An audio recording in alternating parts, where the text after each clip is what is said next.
عارف الابن العاق، يعني دايما كده في ابن دايما يبقى السيء. هو انت ممكن تكون بتحبه عادي كابنك وبيعمل لك حاجة كويسة ده احيانا يعني، بس هو دايما هو أسوأ طفل في المنظومة يعني. فانا عندنا الأزمة دي بقى في المنتخب دلوقتي. كانت وما زالت وستظل.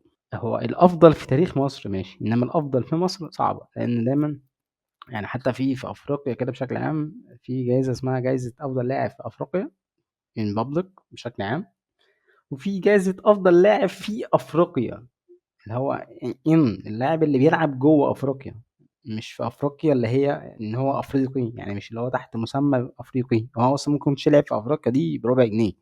لاعب طول عمره عايش في أفريقيا، في بره بيلعب ماتشات كلها في أوروبا، في آسيا، في أمريكا الجنوبية، في أمريكا الشمالية، أيا كان، في أستراليا حتى. بس أغلبية ماتشاته دي بتتلعب بره افريقيا، فلاعب ناجح بمنظومه بره بسيستم بره وحياه بره، هو ناجح بره. هو اسس حياته واتمنهج على المنهج الخارجي، خلاص اتاقلم على الحياه بتاع بره، ونجح بالحياه بتاع بره، مش بتاعتنا احنا، مش بتاعت افريقيا. في لعيبه مش في ايامها، مش في يومها، تاخد ممكن تقعد شهر، مش في يعني في ان تايم بتبقى هي بره المود، مش في الكوره، بره المود في الكوره، يعني تيجي تلعب ما فيش ايا كان بقى الضغوط شكلها ايه، هو عنده حياته ايه، كل واحد ليه ظروفه، بتبقى عندك مده معينه بترجع تاني مده وبترجع تاني، انما محمد صلاح لا، في المنتخب اوت ان تايم، اول ذا تايم. نلخص محمد صلاح في الماتش كده، هو بالنسبه لي نقطه في الدقيقه 90، الدقيقه 19، الدقيقه اللي هي الدقيقه 5، بدايه الموضوع الدقيقه 5 تقريبا، هو كان اول لقطه عملها. وانا بعلق على الماتش، وانا بتفرج على الماتش، وانا بعلق على الماتش، وانا بتفرج على الماتش، انا بقول جمله واحده، بقول باصي.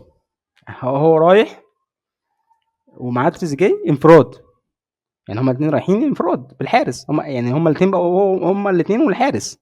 يعني صلاح لو لعبها لتريزيجيه خلاص هو جون، مفيش حد قدام لان الحارس راح مع صلاح.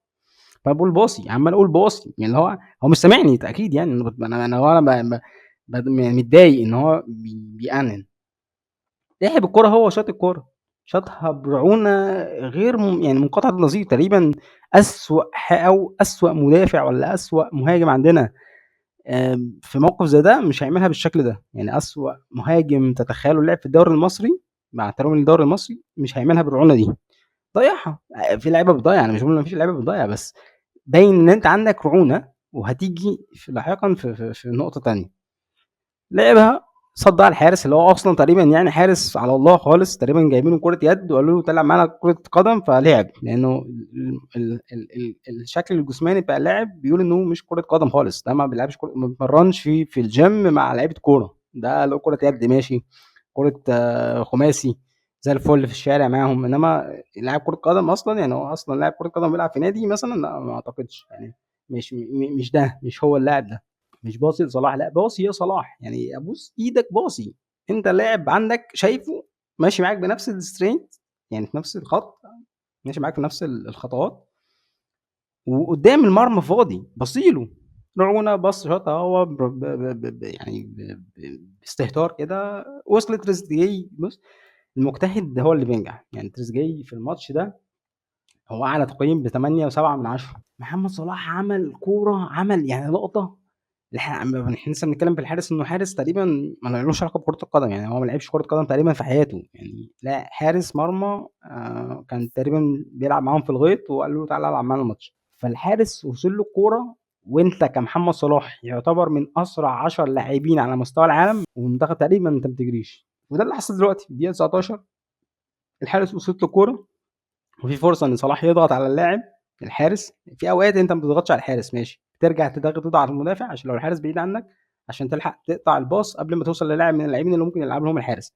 انما في الفرصه دي في الدقيقه 19 الحارس ما عندوش الفرصه انه يلعبها اللعيبه لو انت ضغطت عليه، او هو هتغلطه، لان هو اصلا بيغلط لوحده، يعني هو اصلا كده من نفسه بيغلط، فانت ما ضغطتش عليه بربع جنيه، اللي هو الكره وصلت له وانت في وشه، ولو انت جريت يعني اه سيكا زياده بجسم الحارس اللي قدامك ده، اللي هو مش حد جامد في حراسه المرمى، هتلحقه. ما عملتش حاجه. دقيقه بقى 21 كان عنده اوبشن انه يمرر لاسامه فيصل. اسامه فيصل هيبقى انفراد بالمرمى برضه، كوره ثرو كده، لو اتعملت ثرو من المدافعين بتوع بوتسوانا هيبقى هيطلع اسامه فيصل انفراد.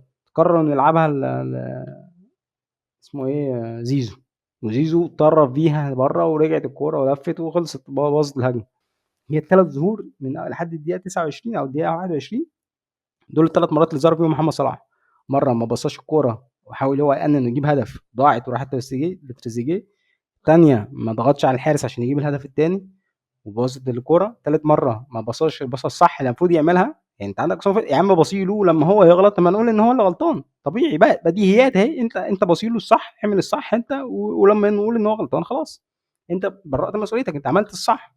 انما تروح مطرف الكوره سيد زيزو، احمد سيد زيزو، الكوره تضيع في الدقيقه 39 بقى قبل نهايه الشوط الاولاني كده ما ينتهي بشكل بسيط. التصويبه اللي جابها اللي هو المفروض شوطه لاولاد المعلق، مش عارف علي محمد علي، اللي هو عايز اقول له بتمجد في الحارس مين يا عم؟ هو حارس ايه اللي شال كرة محمد صلاح اللي اتصوبت وانه حارس جامد؟ هو اصلا دي مش تصويب اللي هو انت اتلميت حلو، لميت حلو الكوره وحطيتها على شمالك اللي انت بتشوط بيها اصلا، حطها في البعيده بقى، ده انت حاططها في نص الملعب، انت حاططها في ايد الحارس اصلا. يعني حتى الحارس لا راح شمال ولا راح يمين خطوه ولا مفيش، الحارس زي ما هو واقف كده يا دوبك يعني سند بس على رجله وجاب الكوره، فانت ما عملتش حاجه. يعني رعونه، كميه رعونه حتى في التصويب، الكوره جات لك ورقصت حلو، انت عملت الحلو كله، اعمل بقى المعتاد بتاعك، حط الكوره صح في المرمى. مفيش يعني اربع مرات ظهور في 4 دقائق في 4 مواقف، كان الاسوأ فيهم محمد صلاح. يعني انا مش عارف حتى تقييمه تقريبا في الماتش ده عالي، يعني ما هو مش اسوأ واحد في التصنيف، بس انا شايف انه كان اسوأ لاعب في المنتخب. انا مش عارف اشكر في صلاح، يعني مش عارف اطبل له، انا ما بعرفش اطبل عموما، فمش عارف اطبل لصلاح. صلاح اسوأ لاعب شفته لمنتخب مصر كمحترف. يعني مفيش محترف حتى لو هو كان سيء الا بيجي المنتخب بيحاول يعمل حاجه، اذا كان بقى مرموش او تريزيجيه او دلوقتي بقى ما عندنا حمدي فتحي محترف، وهنشوف محمد عبد المنعم لما يجي هتشوف لاعب محترف بيجي يقدم حاجه لمنتخب بلده، مش لاعب محترف فبيجي يتكبر على منتخب بلده، وبسبب ان هو واخد صيت فهو بيبقى احسن لاعب. هو احسن لاعب على راسي، هو على راسي، هو احسن لاعب حلو، هو عامل ارقام لافريقيا زي ما قلنا من اول الفيديو.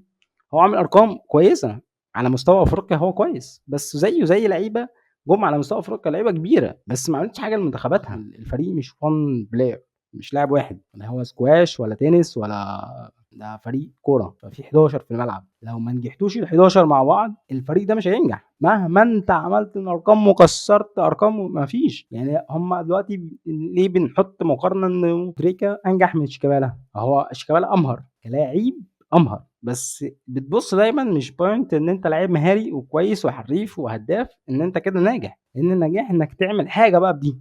يعني انت عندك ادوات النجاح، انجح وظهرها في ان انت تنجح يعني انتيم، مش انت لوحدك، لانك لوحدك خلاص هيفضل النجاح ده اسمه محمد صلاح، مش اسمه منتخب مصر. الخطيب مع عظمه الخطيب مش هقول انه كان لاعب، هو كان لاعب ممتاز طبعا واسطوره كلاعب، انما ارقامه لا تقارن بارقام، يعني هو زيه يعني هو ممكن يكون اعلى شويه من شيكابالا كارقام. الخطيب للاسف الارقام برده ما خدمتوش، او البطولات والمساهمات البطوليه ما ساهمتوش زي شيكابالا، بس هو اعلى لانه خد على الدوري اكتر من شيكابالا، خد افريقيا وهكذا الى اخره. ابو تريكه كسر الاثنين دول رغم ان هو يكونش ممكن يكونش امهر من الخطيب وامهر من شيكابالا، بس هو قدر انه باجتهاده انه او بمهارته دي يستغلها صح، انه يلعب من الناس معاه فيبتدي هو ينجح.